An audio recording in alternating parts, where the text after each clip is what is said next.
One early Thursday morning, I got up to go to my camp at church.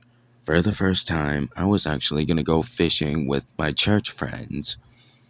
My church friends were also excited to go fishing for the first time, too. I didn't find it really easy to be away from family, but I did get used to it while I was having fun there.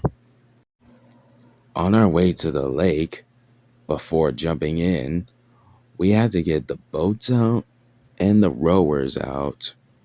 I hadn't known what to call them, so I always used to call them the rowers whenever we got those.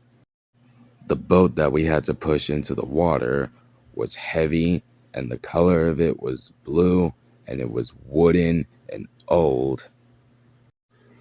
We got our fishing rods and life jackets on, and it was time to get in. My friend Sawyer was having fun catching a lot of fish as he could. Myers was helping Trevor row the boat, and when we got further into the center of the lake, the more seaweed we saw down there. To me, at first, it didn't feel as easy, but once I got the hang of using the fishing rod, I went out and used the fishing rod like it was a lasso. And I was warned to be careful with the fishing hook, though. Sawyer had a lot of luck. He caught almost 3 fish, but one of them kind of got away at the time. I was a bit frustrated, but my friend Myers calmed me down and said, "Take my time. That's what fishing is about. It's about patience and waiting for them." I listened to Myers' wise words.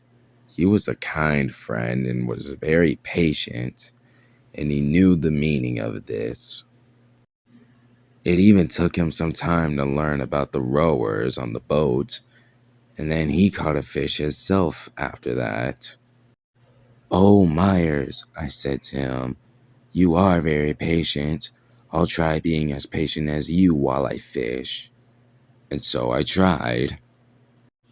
It did take about a few minutes just for a fish to come along, but suddenly I felt a tugging and a pulling on the fishing rod that I was holding. I startled and rode the rod back.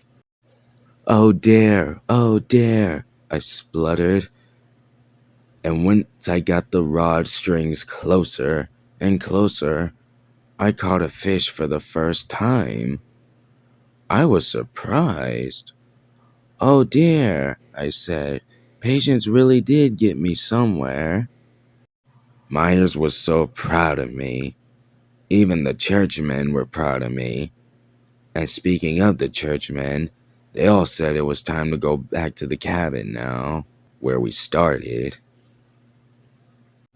Feeling happy to myself and thanking Myers, we happily went to the cabin, and I was glad that I caught a fish for the first time in my life. Once we got to the cabin bedrooms, there were so many bunk beds that I could never imagine, and they all had 3 beds. I went to the very tallest one, obviously, and that night I went to bed after a long day.